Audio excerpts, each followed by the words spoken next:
Hello my dear friends, I hope you are doing well today. I have to confess something.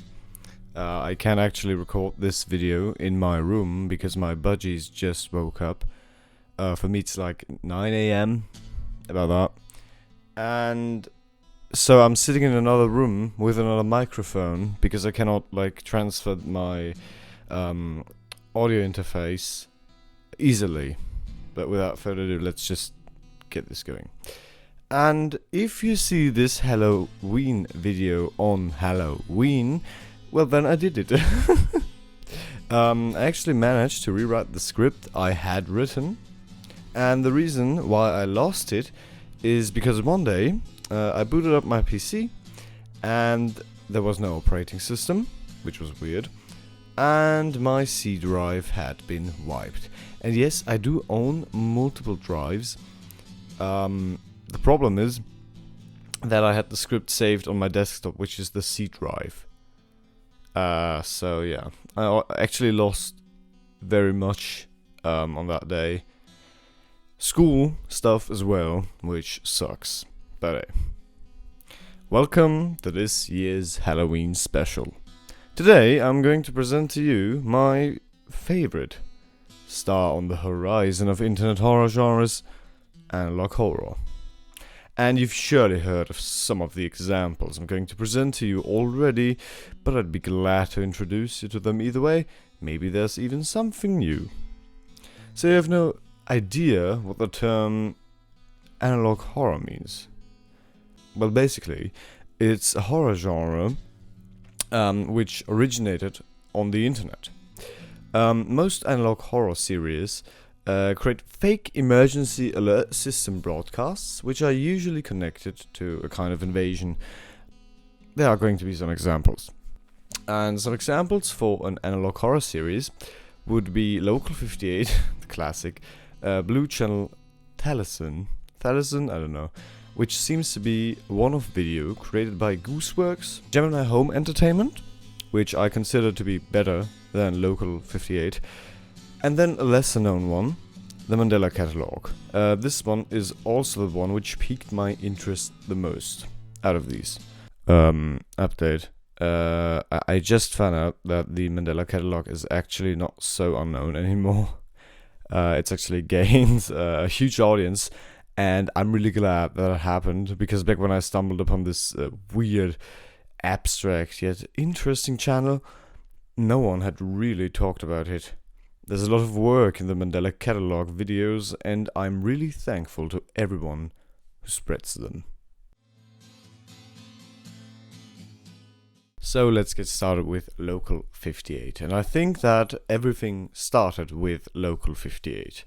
This beautiful piece of analog horror arose from the mind of Chris Straub, the creator of an old, well-known creepypasta, Candle Cove. The series itself presents itself as if it were an actual broadcasting station in the United States of America, and its first video is already a banger, I'm gonna be honest with you. The video, "You're on the fastest available route," gives me shivers. You're watching dashcam footage of someone driving in the dark, and the navigation system gives the driver directions. Something seems to be wrong though, as the navigation system leads the driver into the woods. The driver gets told that he should continue on this road through a forest, presumably at night, and at a certain point, he should turn his headlights off. The driver does what the system tells him to do, but then, after a few seconds, an ear-rupturing sound can be heard. The driver seems to hear this as well, turns his headlights back on, just to see an alien figure standing there. The driver panics and tries to flee, as the navigation system tells him that their destination has moved and that the destination is behind them. I think that this exploits on a primal fear that we have developed, because if something like a navigation system were hacked, it could lead you literally anywhere, and I think that is a fear we all kind of have. The series continues the theme of alien life forms on Earth, but not only that, in just 8 videos with a combined length of a bit more than 20 minutes, The channel itself tells the viewers to kill themselves, not to look at the moon, just to tell them to look at the moon right after. It terrifies children in the show for children with big quotation marks, with grotesque imagery, keeps people awake by terrifying them so much that they simply can't sleep anymore. And then the final video. Oh, the final video. A masterwork itself. Throughout the series, small pieces of information hint at the moon killing people with its light, or just when you look at it. The finale confirms this. For further information, you can find many videos on YouTube deep diving into this topic. For instance, Nexpo, Nightmind, and Wendigoon created one or multiple videos on this topic. Shout out to all of them. I know no one's gonna see this video because I don't think so, but shout outs to all of them. I like them all very much. Let's get on to the next one, and also I think the shortest one. No, it is the shortest one. Blue Channel, or rather Blue Channel 1000, is a video created by Gooseworks, an online animator and musician. There's really not much to this video, but I'll still cover it because I simply love it. It's awesome. You do not feel emotions anymore? Well, then this is the solution for you. This commercial for a fictitious drug speaks directly to people with emotional fatigue, offering different common emotions like happiness and sadness in the form of differently colored pills. After introducing those, though, they offer something different. If you feel tired of experiencing the same natural emotions, they got you covered with new emotions like Humber, Nag, and my absolute favorite, Lorik. I love Lorik. All of these emotions morph the face of the user to completely impossible degrees, even though throughout this whole video it seems as if in this universe this seems plausible. I really have no idea what this is supposed to mean. Honestly, it could be having a deeper meaning. I never knew that I needed Lorik in my life until now. Without further ado, let's get right into the next one, Gemini Home Entertainment, which is an analog horror series, who could have guessed, created by Remy Abode. Gemini Home Entertainment itself seems to be, as the name implies, an entertainment production or publishing company for videos. This one starts strong as well. The video World's Weirdest Animals is already giving the viewer an introduction to the world this all plays in. It depicts different animals, where they live, and describes them as weird, which annoyed me because I'm a biology freak.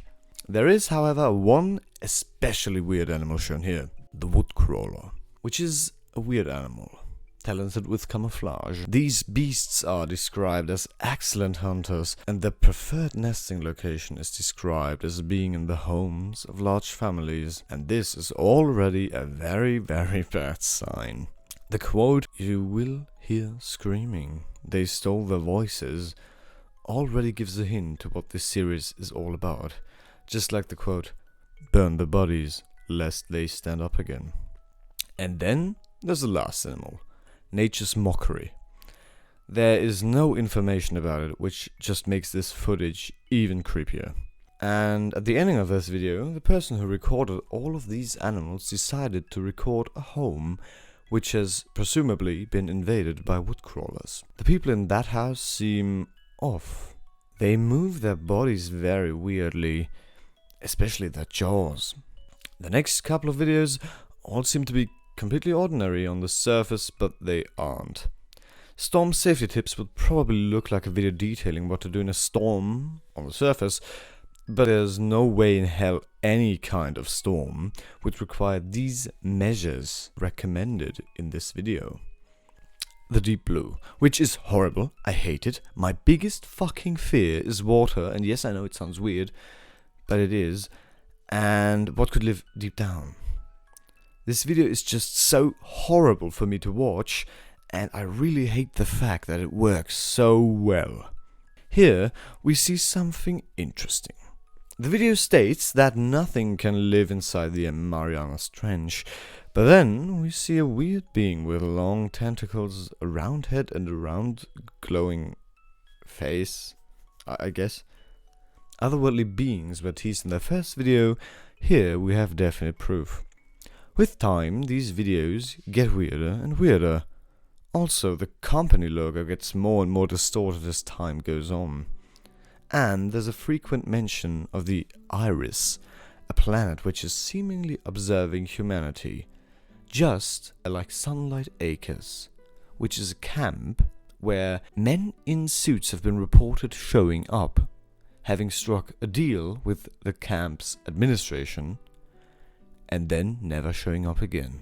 The company Ragnat Computing, and the second I realized that Ragnat is danger backwards, I felt like Sherlock Holmes, is depicted to be in direct contact with the invaders, now even working with and for them, describing them as their clients. Seemingly the planet Earth in this universe is getting conquered by these otherworldly creatures.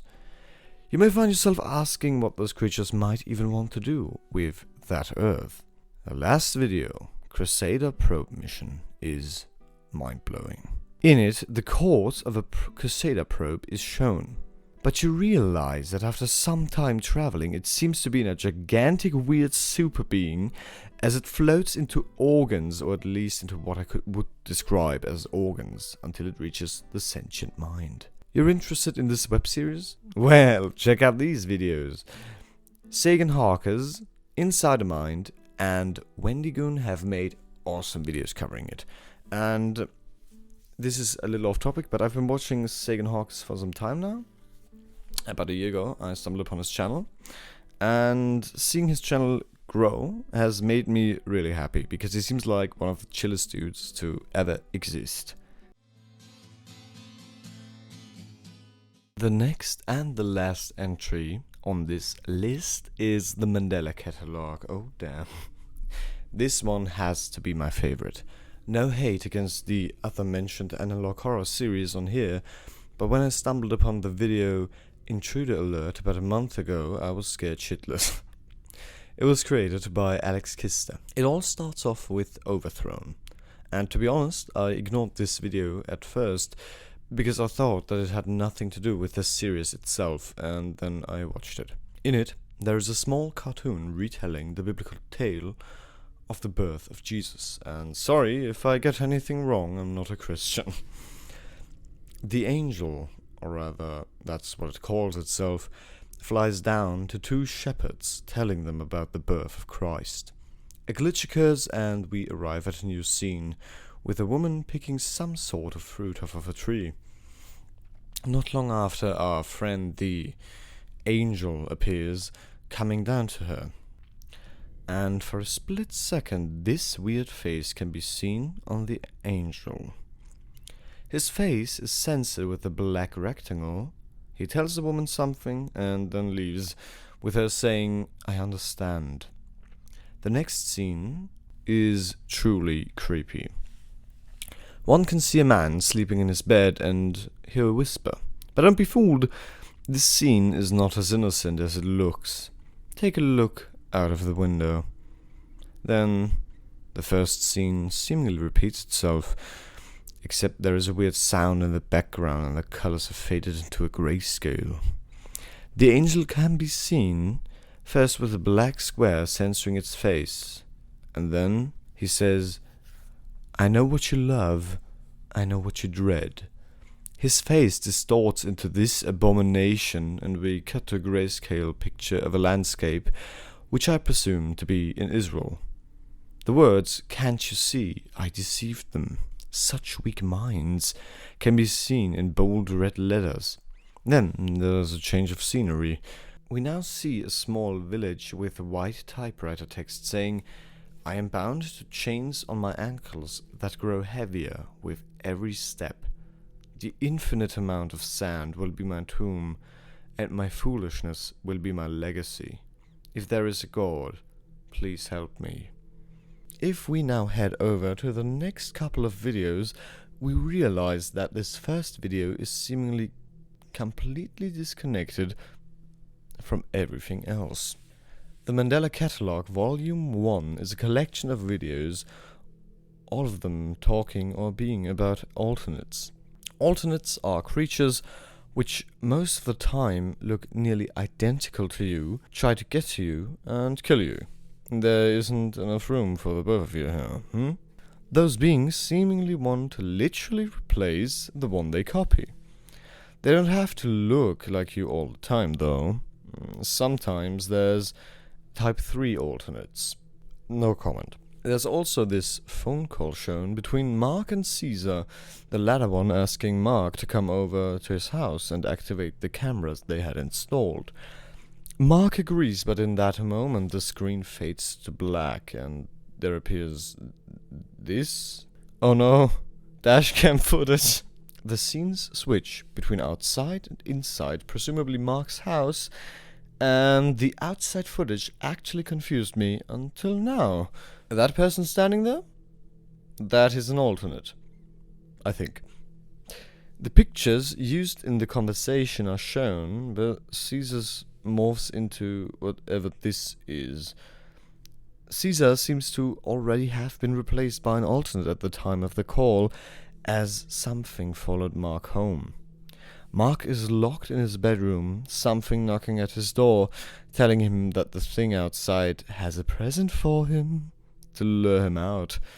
He does the, in my opinion, only thing that is somewhat reasonable. He kills himself. Words flash on the screen. Uh-oh, bad decision, Mark. We hear steps coming closer, and then this. The original picture is a police sketch of the Baton Rouge serial killer, Derek Todd Lee. You think that an alternate followed you home, called the authorities, not as if they're going to do anything, but maybe you can have a moment of peace and relaxation before your inevitable demise. And then there's this beautiful collection of masterpiece artworks created by Mark, age 4. He tells us that his father didn't check under his bed the night before, that there was knocking at the door, and that he was so scared that he wanted to go to his mother's room. In order to do that, he'd have to pass a dark room by the stairs. In that room, waiting for him, was this man. My best friend Daniel and me dubbed him the Happy Man. Shout out to you, Daniel. The abrupt ending is the weirdest part, though, and then I fell asleep. We now get to see the stairs, hear knocking, and if you wonder what the Happy Man looked like, here you go. The last video. The last video I'm going to talk about, because the one after it is a teaser, is Intruder Alert. It starts with a picture of this absolute unit. I mean, look at that gorgeous man. This picture still makes me uneasy. Intruder Alert describes what to do in order to keep your children safe.